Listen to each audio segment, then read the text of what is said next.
So I'm very pleased to welcome today Pam Dowd, who is a former resident of Twin Falls, served us well on our city council here for a while, and worked in the nonprofit world. She's currently living in Boise, but we're happy to have her here with us to share a little bit about her story involved with brain injury trauma. And she'll explain a little bit about her organization and a couple of books that go with it. But please help me welcome back to Twin Falls, Pamela Dowd.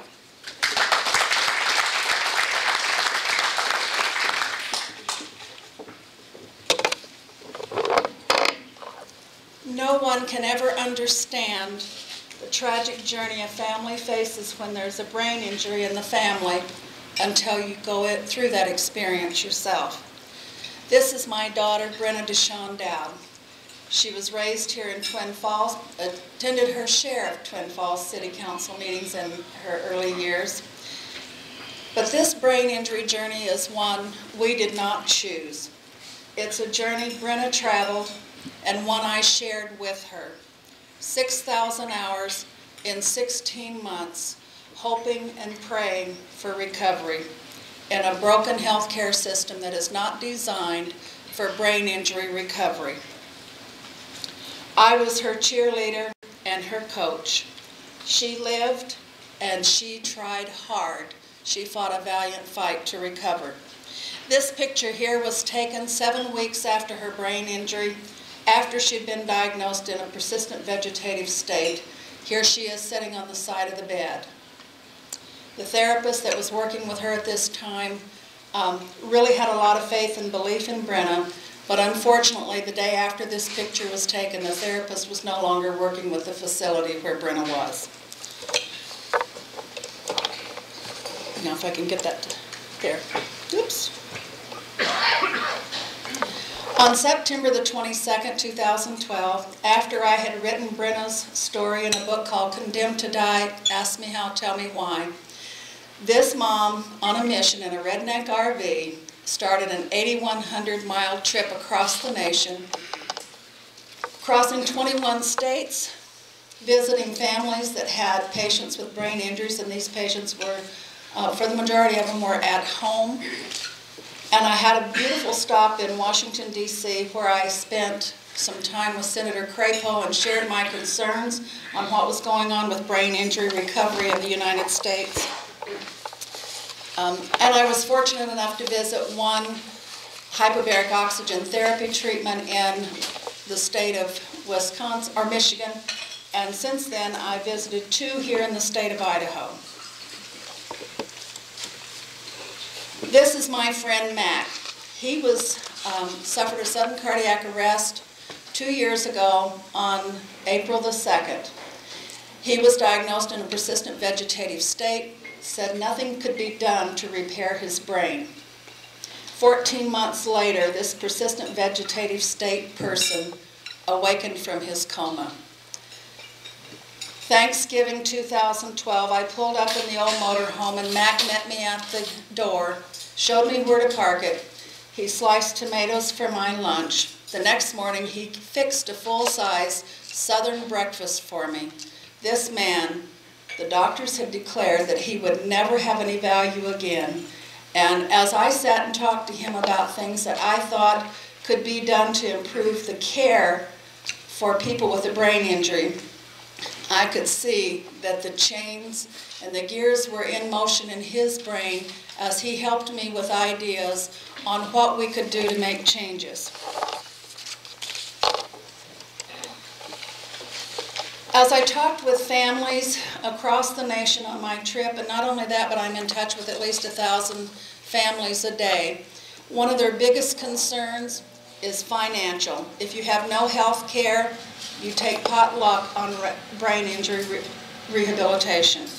The facilities don't accept you if you have no insurance and aren't wealthy enough to pay cash. There is no time for professional therapy. It's very limited. Brenna had 100 days. The brain injury facilities are minimal across the United States and around the world, and we must do better with these. We have very few brain injury certified therapists that work with patients that really know what they're doing. And we have very few professional brain injury rehab physicians and doctors who are really trained in the rehabilitation of a brain injury. One thing I learned as I traveled across the United States and visited different facilities was there is a gross disconnect in what one facility is doing and what the next one is doing. And they don't seem to know what each other is doing. I stopped in Lincoln, Nebraska at Madonna Rehab Hospital. I'd learned about that at a rest area as I entered the state. I was so impressed that with their facility, that when I went to Washington, D.C., I told Senator Crapo, I said, you must go there because this is what Idaho needs. A month later, 2 states away, I walked into another rehabilitation center, hospital, the University of Indiana. They didn't know what Madonna was doing. And the treasure I found at Madonna was robotics. There's a $375,000 robotic piece of equipment that there are only 12 of them in the nation. Madonna had one, but because they're so expensive for a facility to buy, Madonna's people had redesigned it. It's now available for less than $25,000. And not one person after I left Madonna knew that that equipment would be so affordable for them.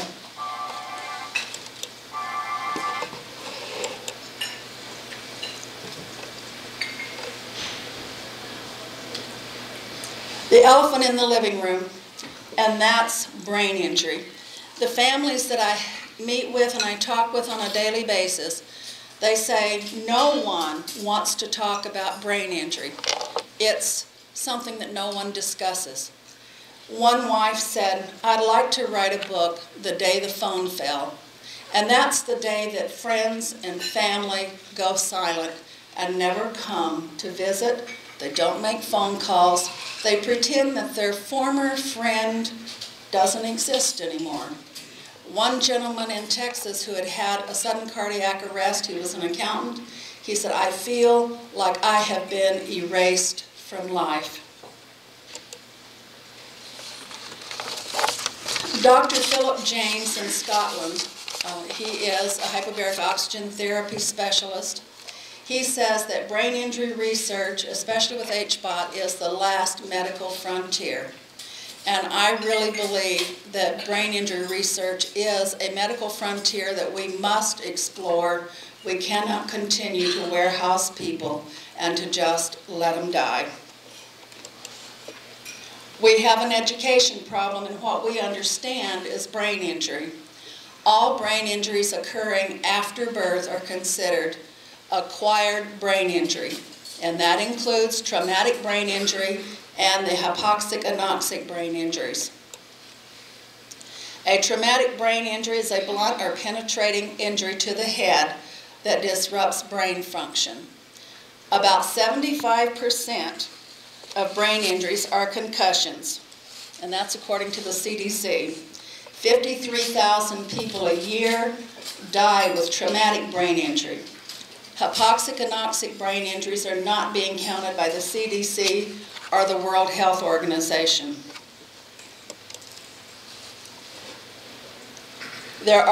We have a global crisis in brain injury. There are 3.5 million in the United States alone each year of traumatic brain injuries.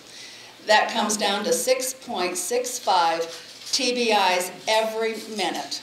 And that means that there's approximately 40,000 new TBIs a year in the state of Idaho. But we're not one of the core states that are being counted by the CDC, so that just goes on CDC's national statistics. Statistically speaking, with 3.5 million TBIs a year, there are, in comparison, 232,000 breast cancer patients, 223,000 prostate cancer. TBIs are 15 times more frequent than new cases of breast cancer and 16 times more frequent than new cases of prostate cancer. And we're not seeing golf tournaments, walking, jogathons, or anything else on behalf of brain injury awareness across the nation. Hypoxic anoxic brain injury is what Brenna had.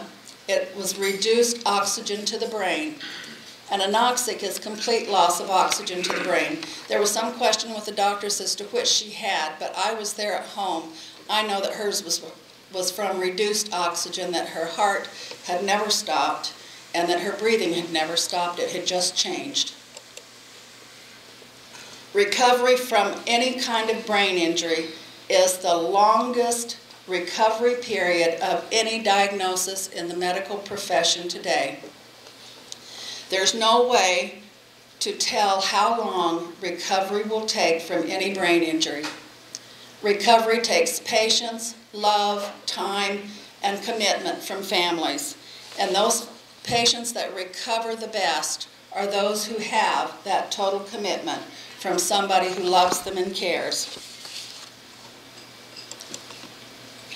Here's the problem with therapy limits. You have $1,900 in a calendar year for physical and speech therapy and $1,900 a year for occupational therapy. It doesn't take long, and all of a sudden you're shut down. And if the family is not involved, your patient becomes warehoused.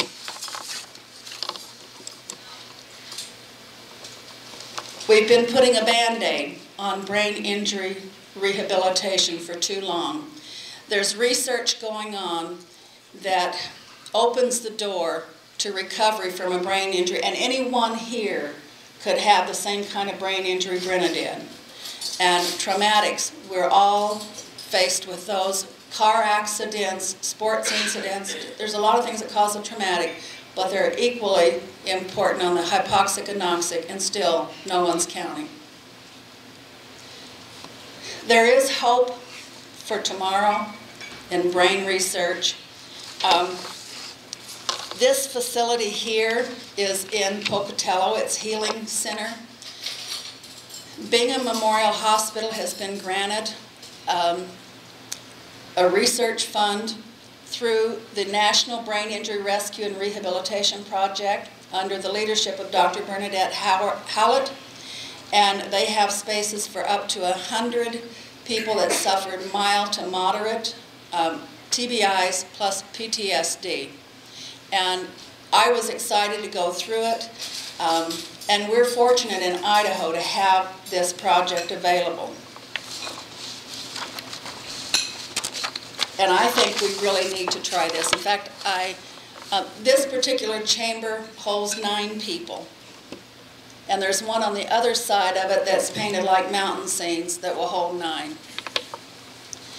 And this is why this mom is on a mission.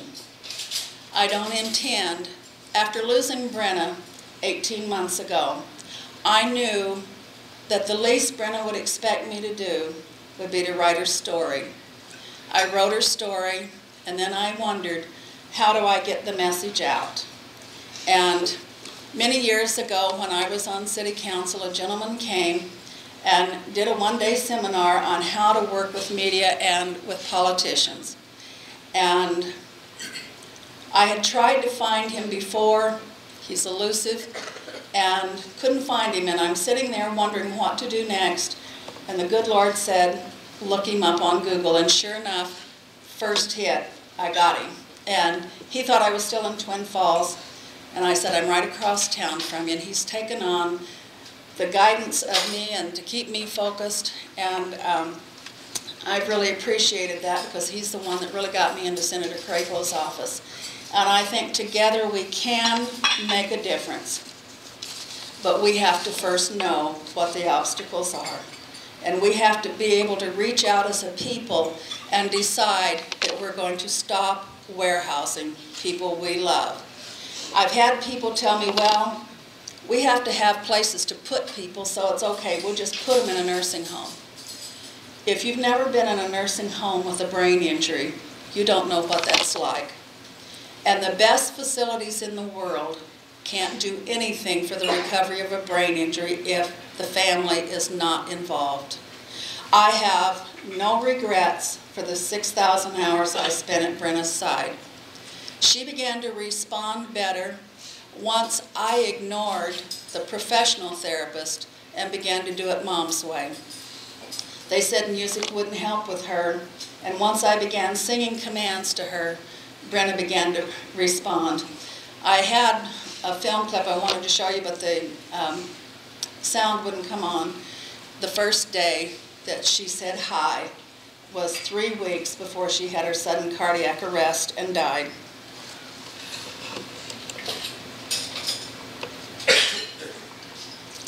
This is Brennas Story that is available online through Amazon, and everything that is in that book are things that happened the way they happened with Brenna. And I don't want anything to happen to anyone else like what happened to her. It was a horrific journey. And I want families to know that when they face this journey, they're not alone. And I've also written a second Kindle book. It's called Time for Change, and that is everything that I saw that needed to be changed in our medical system and taking care of vulnerable patients. And I put it online for a download. In fact, Amazon has had it for free. Brenna's Hope Foundation, I promised when she died and that I would establish a foundation whose focus was on brain injury, education, and awareness. And my goal is to set aside a scholarship fund so that nationwide nurses and therapists who choose to become brain injury certified can do that, and the funds would be there for that. I've filed the papers with the state, and in 6 weeks I hope everything is through with the IRS so I have the right standing with them. But we can and must do better as a country. We cannot continue on the path we've done. And I've seen a lot of people that medical profession gave up on and said there is no hope, and there is hope. And you give up everything else before you give up hope. And you hang on because there is a brighter tomorrow.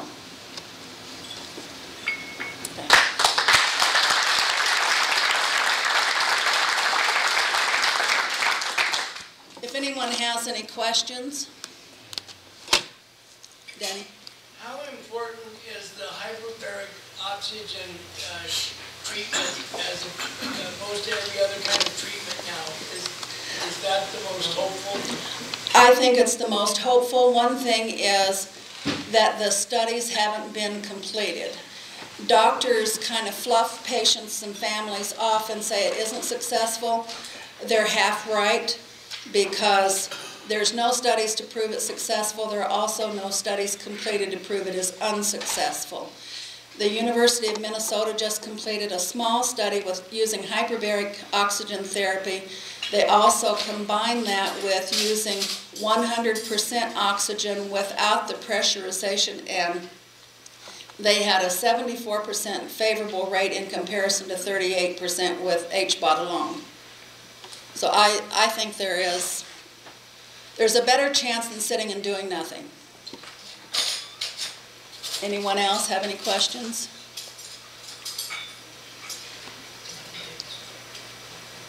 Okay, if there's no other questions, I'll turn it over to your master.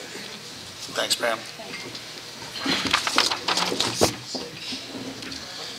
Well, Pam, you need to be commended for your strength and for your initiative to take something that's so personal and do something significant that I bumped a mouse, that I think people will benefit from for a long, long time. But again, congratulations to you for your efforts. Thank you.